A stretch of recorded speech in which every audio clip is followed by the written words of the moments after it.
Este relato es una obra de ficción, por lo tanto, se aleja de la realidad para ofrecer una experiencia imaginativa.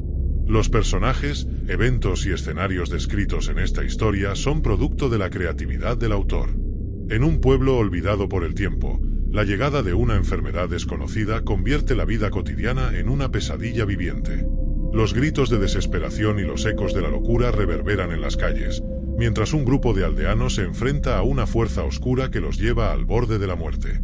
Cuando el ejército, en busca de respuestas, irrumpe en este caos, descubren que el horror no solo reside en la enfermedad, sino en lo que han desatado. ¿Qué oscuros secretos esconde el pueblo? ¿Y hasta dónde llegarán para borrar toda evidencia de su propio error? El pueblo de Santa María de los Olmos siempre había sido un lugar apacible. Rodeado por densos bosques y montañas, sus calles de piedra y sus casas envejecidas por el tiempo respiraban tranquilidad. Los habitantes, unos pocos cientos, se conocían entre todos, y la vida fluía con la cadencia de las estaciones. Era un lugar donde el mundo exterior apenas tenía relevancia, y las noticias de las ciudades lejanas eran más una curiosidad que una preocupación. Una mañana, sin aviso, algo extraño ocurrió. Don Julián, el hombre más longevo del pueblo, despertó con un calor sofocante. Aunque la temperatura exterior era fresca como siempre, el anciano sentía que su cuerpo ardía por dentro. Intentó levantarse, pero el dolor en sus articulaciones lo mantenía clavado en la cama. Su esposa, al notar su estado, fue en busca del doctor Ruiz, el único médico del pueblo. El doctor llegó apresurado, pero en cuanto puso la mano en la frente de Julián, supo que aquello no era una fiebre común. La temperatura del anciano era alarmantemente alta, y lo más preocupante era una serie de heridas en su torso, pequeñas llagas que parecían abrirse solas, como si la piel se rajara desde adentro. «Esto es muy raro», dijo el doctor, secándose el sudor de la frente. «No he visto algo así antes. Debe ser una infección». Esa misma noche, más casos comenzaron a aparecer. Primero fue Antonia, la esposa del carnicero, quien empezó a vomitar sin control, su piel enrojecida y cubierta de sudores fríos. Luego fue Pedro, el herrero, quien sintió que sus piernas flaqueaban y su visión se tornaba borrosa, como si algo le estuviera robando la vida poco a poco. Al principio, el pueblo pensó que era una gripe maligna que había encontrado su camino hasta ellos, algo que se curaría con reposo y los remedios de siempre. Pero en apenas 3 días, decenas de personas habían caído en cama, todos con síntomas similares: fiebres que hacían hervir la sangre, náuseas implacables y, lo más inquietante de todo, esas pequeñas heridas que aparecían como si fueran abiertas desde dentro. Las familias se encerraron en sus casas, aterrorizadas de lo que estaba ocurriendo. Algunos acudieron a la iglesia, rogando al cielo que les devolviera la salud y les librara de la maldición que parecía cernirse sobre ellos. El cura, Padre Andrés, organizó misas de sanación, pero tras cada una de ellas, los asistentes parecían más débiles, como si la fe no tuviera respuesta para lo que estaba ocurriendo. Una mañana, el propio Padre Andrés fue encontrado arrodillado ante el altar, delirando, sus ojos en blanco y la piel plagada de llagas. «Dios nos ha abandonado», murmuró, antes de caer inconsciente. El doctor Ruiz, exhausto y sin respuestas, empezó a notar los primeros síntomas en sí mismo. Tenía la piel marchita, como si hubiera envejecido décadas en cuestión de días. Nadie sabía qué estaba sucediendo, y lo peor era que parecía no haber forma de detenerlo. Los remedios tradicionales no servían, y los que no estaban enfermos comenzaban a caer en un estado de pánico absoluto. Los rumores empezaron a correr. Algunos decían que un espíritu maligno había sido liberado por una vieja maldición que algún incauto había roto. Otros hablaban de envenenamiento, de algo que había contaminado las aguas del río que alimentaba al pueblo. Las teorías se acumulaban, pero ninguna traía consuelo. Por la noche, el aire del pueblo parecía cargado de una opresión invisible. Nadie podía dormir tranquilo, y los gemidos de los enfermos llenaban las calles como una siniestra melodía. Para el 5.º día, el miedo ya no se podía contener. Para el 6.º día, el pueblo se había convertido en un infierno en la tierra. Las calles, antes pacíficas y silenciosas, ahora eran un escenario de caos y descontrol. Los gemidos de los enfermos resonaban a todas horas, como un eco constante de dolor que no tenía fin. Cada familia había sido tocada por la enfermedad, y aquellos que aún podían caminar lo hacían como fantasmas, con los rostros pálidos, arrastrando los pies y murmurando palabras incomprensibles. Las puertas de las casas, antes abiertas de par en par para los vecinos, ahora estaban cerradas y atrancadas. Nadie confiaba en nadie. Se decía que el simple contacto podría propagar la enfermedad, y el miedo al contagio transformó la comunidad unida en una jaula de desconfianza y paranoia. Los rumores sobre el origen de la plaga seguían multiplicándose, pero uno empezaba a resonar con más fuerza. Es una maldición. Alguien ha traído el mal sobre nosotros. El temor a lo sobrenatural siempre había acechado a Santa María de los Olmos, un pueblo con raíces profundas en antiguas creencias. Algunos culpaban a Doña Carmen, una anciana solitaria que vivía en el borde del bosque, conocida por sus conocimientos de hierbas y rituales antiguos. Otros hablaban de un niño que, días antes de la primera fiebre, había visto una figura oscura al borde del río, una sombra que desapareció en las aguas. Las supersticiones comenzaban a dominar las mentes vulnerables. En la plaza del pueblo, las pocas personas que aún tenían fuerzas suficientes se reunieron para debatir qué hacer.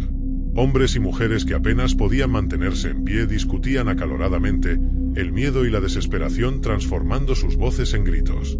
Unos querían abandonar el pueblo, escapar hacia los bosques o las montañas. Otros pensaban que el mal estaba en ellos, y que no importaba a dónde fueran, lo llevarían consigo. El ambiente se tornó violento cuando un hombre llamado Jacinto, furioso y al borde de la locura, acusó públicamente a su vecina Rosa de haber envenenado a su familia. Decía que la había visto derramar algo en el pozo común la noche anterior, y que desde entonces, su esposa y sus 2 hijos estaban postrados, al borde de la muerte.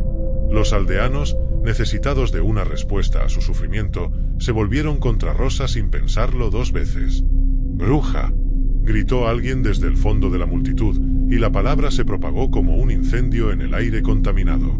Rosa, una mujer frágil de manos temblorosas y ojos aterrados, trató de defenderse, pero no había nada que pudiera decir para calmar a la multitud. Los aldeanos la arrastraron a la plaza central, donde la acusaron de practicar magia negra, de ser la causante de la plaga.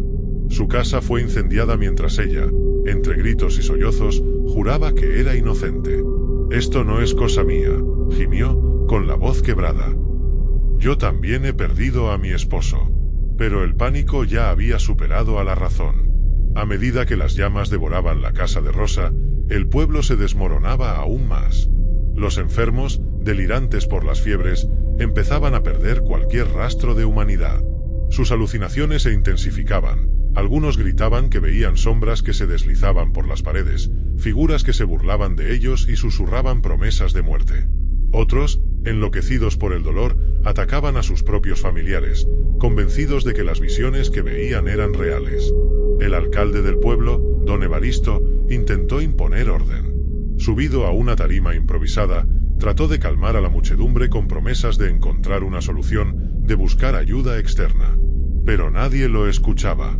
La desesperación era un monstruo que devoraba a cada uno de los habitantes. Las llamas que habían consumido la casa de Rosa pronto se extendieron a otras viviendas, y en cuestión de horas, una parte del pueblo ardía. Algunos aldeanos, atrapados por sus delirios, corrían hacia el fuego, convencidos de que era la única forma de purgarse de la maldición. Los días siguientes fueron una pesadilla interminable. El doctor Ruiz, a duras penas sosteniéndose en pie, trató de organizar a los pocos sanos que quedaban para ayudar a los más débiles, pero incluso él sabía que la situación estaba fuera de control. Ya no quedaban medicinas, y los enfermos eran demasiados. Los cuerpos de los fallecidos se acumulaban en las calles, sus rostros deformados por las llagas y las contorsiones de dolor. Los sobrevivientes, aterrados de contraer la enfermedad, se negaban a tocarlos, dejando que los cadáveres se pudrieran al aire libre. Al caer la noche, el pueblo entero parecía sumido en una neblina de delirio y muerte. Los gemidos y gritos de los moribundos se mezclaban con el crepitar de las casas que seguían ardiendo. Nadie podía huir. Nadie podía escapar de aquello que los estaba devorando desde adentro. Y en medio del caos, una sensación oscura se extendía en el aire, la certeza de que lo peor estaba aún por llegar. Al 7º día, Santa María de los Olmos ya no era el pueblo que solía ser. La calma bucólica de sus calles de piedra había desaparecido, y lo que quedaba era un paisaje de desolación, ruinas y muerte. El humo de los incendios que habían devorado varias casas aún flotaba en el aire, llenando los pulmones con un hedor espeso, una mezcla de madera quemada y cuerpos en descomposición. El sonido de las campanas de la iglesia, que antes marcaban el paso del tiempo, ahora había cesado por completo. Solo quedaba el silencio, roto por los ocasionales gritos de los delirantes y los estertores de los moribundos. Los pocos que aún mantenían algo de cordura se escondían en sus casas, sellando puertas y ventanas con lo que podían encontrar. Sabían que ya no podían confiar en nadie, ni siquiera en aquellos que solían llamar amigos. La enfermedad había enloquecido a los habitantes del pueblo, y los más afectados vagaban por las calles como zombis, sus cuerpos débiles, cubiertos de llagas y cortes infectados que supuraban pus. Sus ojos, rojos y hundidos, brillaban con la desesperación de quienes estaban más allá de la salvación. Nadie recordaba el momento exacto en que la violencia se había vuelto inevitable. Quizás fue cuando los alucinados comenzaron a atacar a los pocos sanos, creyendo ver demonios en sus caras. O tal vez fue cuando los gritos de los niños, aterrados por la visión de sus propios padres perdiendo la razón, se apagaron de repente, sofocados por la mano de algún familiar al borde de la locura. En cualquier caso, el pueblo había cruzado el punto de no retorno. Doña Beatriz, una mujer que había sobrevivido hasta entonces cuidando de su marido enfermo, se asomó por la ventana de su casa esa tarde, incapaz de soportar más el hambre que le retorcía el estómago. Habían pasado días desde que comió por última vez, y la carne de su marido se había podrido en la cama tras su muerte. En las calles vio a un hombre, uno de sus vecinos, caminando de forma errática, tropezando con las piedras del camino.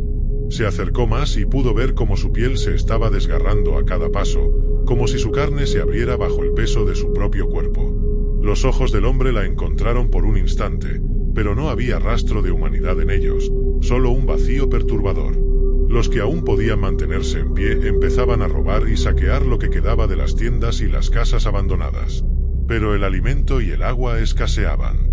Los pozos del pueblo, que habían sido la fuente de vida de Santa María, ahora estaban contaminados. Nadie sabía si había sido la enfermedad o algún desesperado que, en un acto de locura, había echado algo dentro. Pero el agua, que antes era cristalina, ahora estaba turbia y olía a putrefacción. En un rincón del pueblo, un grupo de aldeanos se había atrincherado en la iglesia. Creían que si rezaban lo suficiente, si se mantenían unidos y pedían perdón, podrían ser salvados de la plaga. Dentro, las imágenes de los santos y la Virgen María estaban cubiertas de cera derretida por las velas encendidas, y el padre Andrés, aún febril y en el umbral de la muerte, balbuceaba oraciones sin sentido.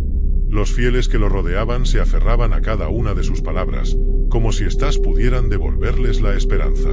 Pero las respuestas no llegaban. Y pronto, el aire viciado dentro de la iglesia empezó a oler a muerte. Mientras el sol caía en un cielo teñido de rojo, el colapso final llegó. Una turba de aldeanos infectados, alucinando con visiones macabras, irrumpió en la iglesia, convencidos de que dentro encontrarían a los responsables de su sufrimiento. Los sanos intentaron resistir, pero pronto el interior del templo se convirtió en un campo de batalla. Los infectados, en su furia irracional, arrancaron bancos, rompieron imágenes sagradas y, finalmente, se lanzaron sobre aquellos que aún no habían sucumbido. Los gritos resonaron en el espacio sagrado, pero nadie acudió a ayudar. Cada uno luchaba por su propia supervivencia. Entre el caos, el padre Andrés, con su cruz en mano, trató de detenerlos, levantando su voz en un último acto de fe. Pero su cuerpo, debilitado por la fiebre, colapsó antes de que pudiera terminar su oración. Los enfermos lo rodearon y en un acto de ciega locura, lo arrastraron al centro del altar, donde su vida fue extinguida de manera brutal. En otro extremo del pueblo, el doctor Ruiz, luchando contra los efectos de la enfermedad que ya lo consumía, se dio cuenta de que no quedaba nadie a quien ayudar. Su pequeño consultorio, que había sido un refugio para los enfermos en los primeros días, ahora estaba vacío.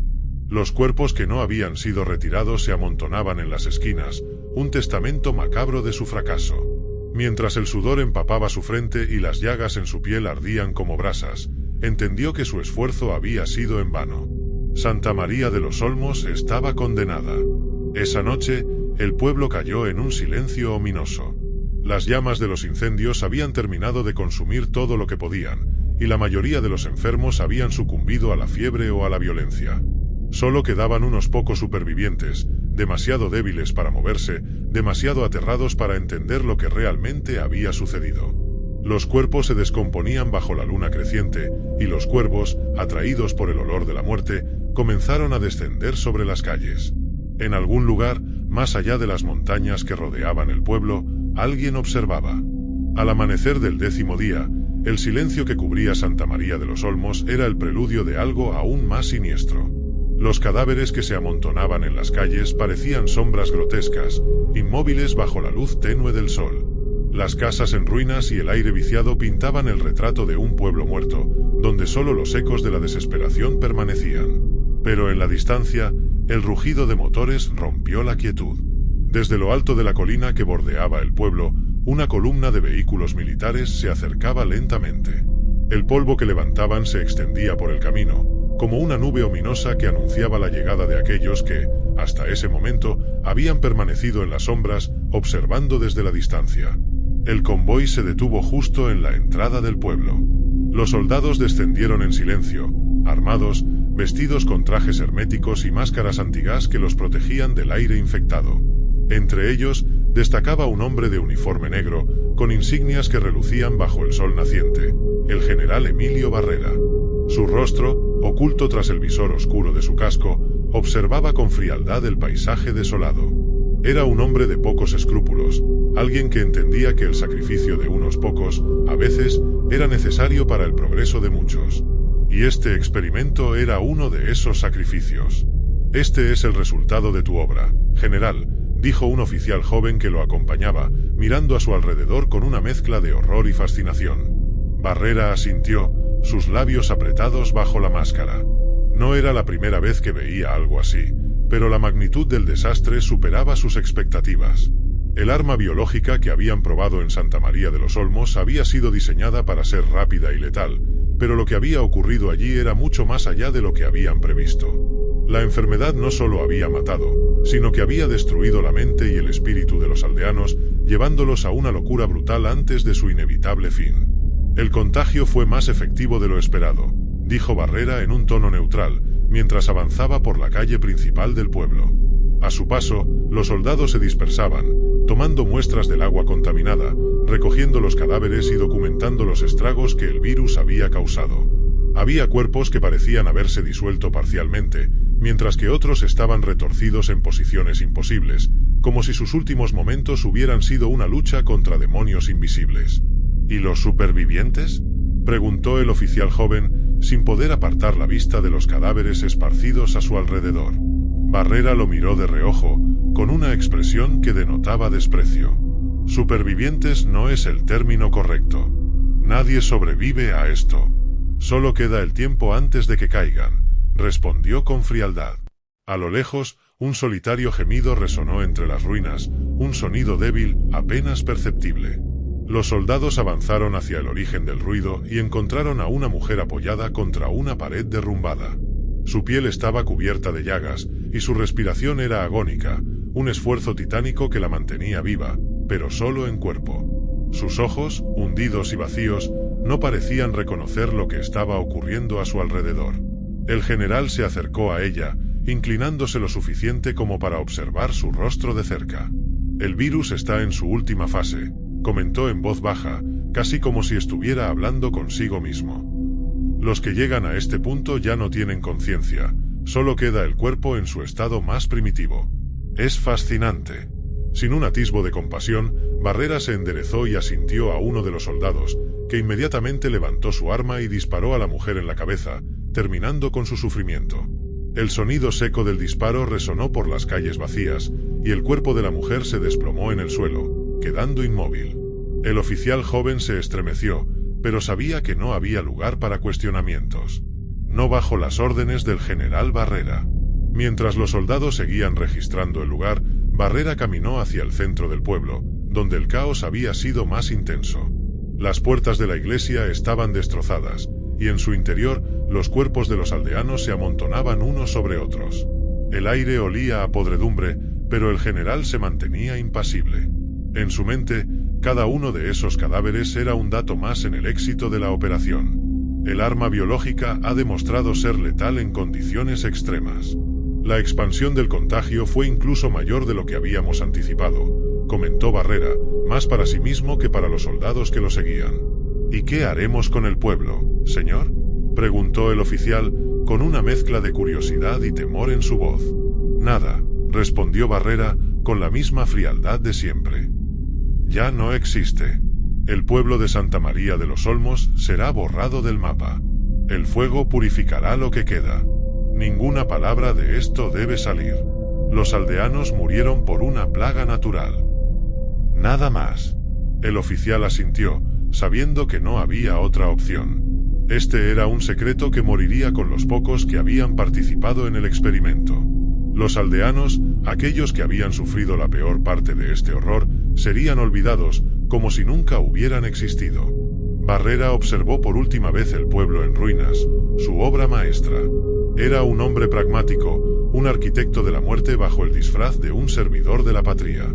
Sabía que el sacrificio de Santa María de los Olmos había sido necesario, aunque su estómago sintiera el peso de lo que había provocado. «Quemadlo todo», ordenó, dándose la vuelta para regresar al convoy. Los soldados comenzaron a desplegar bidones de combustible, rociando las casas y las calles con gasolina. Las llamas pronto se alzaron sobre los restos del pueblo, consumiéndolo todo en un manto de fuego. Las casas, los cuerpos, los recuerdos, todo sería reducido a cenizas. El general Emilio Barrera subió al vehículo, sin mirar atrás, dio la orden de retirada. El humo que se alzaba desde Santa María de los Olmos cubría el cielo, y las llamas borraban las últimas huellas de aquellos que alguna vez vivieron allí. Pero las sombras de la atrocidad no podían ser tan fácilmente destruidas. Aunque el pueblo desapareciera, la oscuridad de lo ocurrido allí seguiría viva en los recuerdos de unos pocos, un secreto demasiado grande como para quedar enterrado para siempre. Mientras el convoy se alejaba, la luna asomaba entre las nubes, iluminando el humo que ascendía al cielo, como un grito silencioso que nunca sería escuchado. Si te ha gustado la historia, no olvides suscribirte y darle a me gusta. Os deseo buenas noches, que sueñes con los ángeles y no te olvides de rezar.